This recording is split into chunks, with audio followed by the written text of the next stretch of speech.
बिस्मिल्लाहिर्रहमानिर्रहीम। दोस्तों सियालकोटी काले मुंह वाला बटेरा जी, माशाल्लाह जी।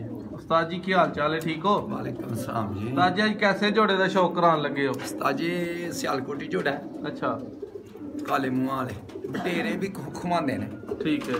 अब बहरहाल बहुत अच्छी सियालकोटी नस्ल है माशाल्लाह जी। घर दे सियाने बहुत।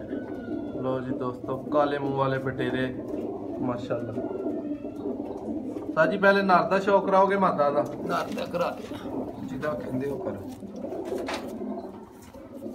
तकाऊं हजर अख किंज दी अख है मैं मादी वाल दोस्त जरा देखो एक दफा।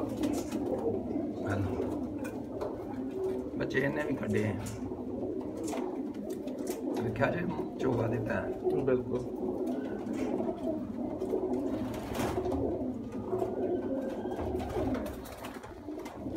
माशाल्लाह।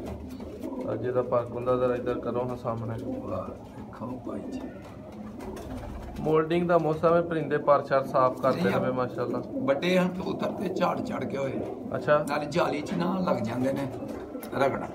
सही है। पंजे दे दिखाओ जरा।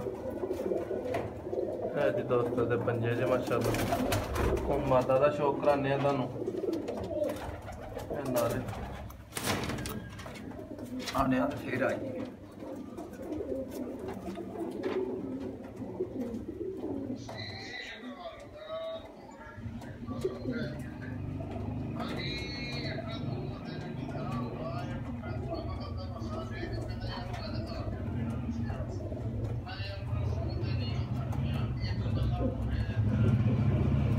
छड्डो सामने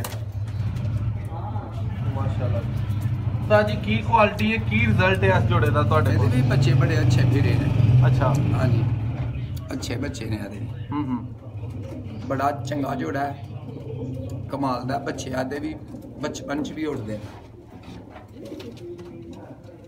जोड़ा दोस्तों तसल्ली एक दफा कर लो जोड़े ते। हुण फिर होने आया। अच्छा